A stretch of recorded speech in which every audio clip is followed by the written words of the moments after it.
Assalamualaikum warahmatullahi wabarakatuh. Salam sejahtera untuk kita semua. Pada kesempatan kali ini saya akan membahas tentang ejaan bahasa Indonesia. Sebelum melanjutkan ke pembahasan, izinkan saya memperkenalkan diri.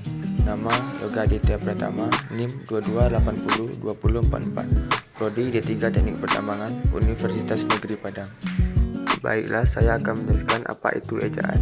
Ejaan dalam bahasa Inggris disebut spelling, to spell, atau disebut dengan mengeja.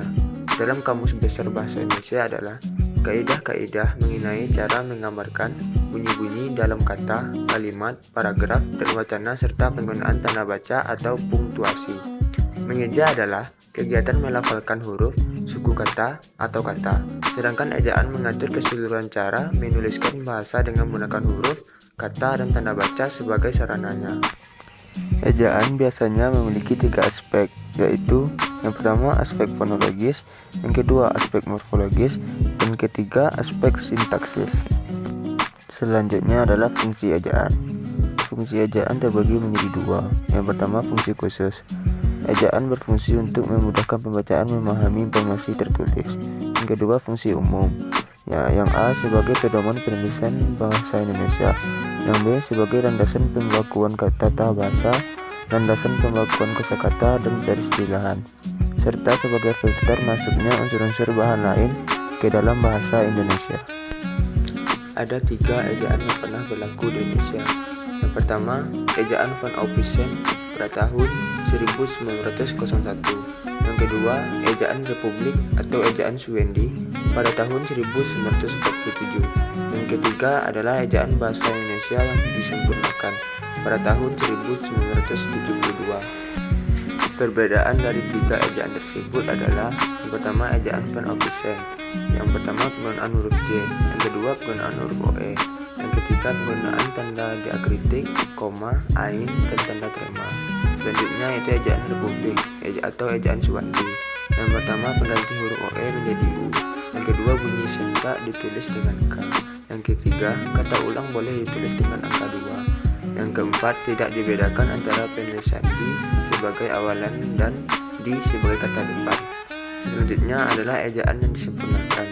Yang pertama DJ menjadi J, J menjadi Y, NJ menjadi NY, SJ menjadi SY, TJ menjadi C, CH menjadi KH. Kata ulang tidak boleh ditulis dengan angka 2. Dibedakan antara penulisan DI sebagai awalan dan DI sebagai kata depan.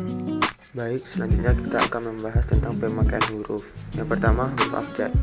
Huruf abjad dalam bahasa Indonesia terdiri dari 26 huruf, meliputi huruf konsonan dan huruf vokal. Bisa kita lihat dari tabel di samping. Pemakaian huruf yang kedua yaitu huruf vokal. Huruf vokal atau yang dikenal dengan huruf hidup, yaitu huruf yang melambangkan vokal yang berfungsi untuk menghidupkan kata huruf. Vokal dalam bahasa Indonesia terdiri atas 5 huruf: A, I, U, E, dan O. Bisa kita lihat dari tabel berikut. Jadi huruf vokal posisi awal, posisi tengah, dan posisi akhir. Yang ketiga adalah huruf konsonan. Huruf konsonan biasa dikenal dengan huruf mati, merupakan huruf yang dihasilkan dari bunyi hambat. Artinya pelafalan bunyi konsonan mengalami penghambatan pada organ tutur manusia. Huruf konsonan terdiri dari 27 huruf meliputi B, C, D, F, G, H, J, K, L, M, N, P, O, Q, R, S, T, V, W, X, Y, dan Z. Yang ketiga adalah huruf diftong. Diftong merupakan 2 bunyi vokal yang berjejer dalam suatu suku kata. Ada beberapa diftong dalam bahasa Indonesia yaitu AI, AU, OI, dan EI. Contoh pemakaian diftong seperti pantau, santai, sepoi. Yang keempat, kluster. Kluster yaitu gabungan 2 buah konsonan dalam satu suku kata. Kluster juga sering disebut dengan konsonan rangkap.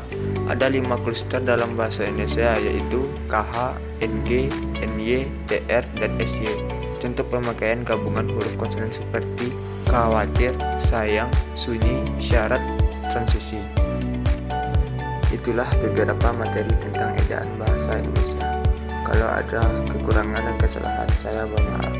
Semoga bermanfaat.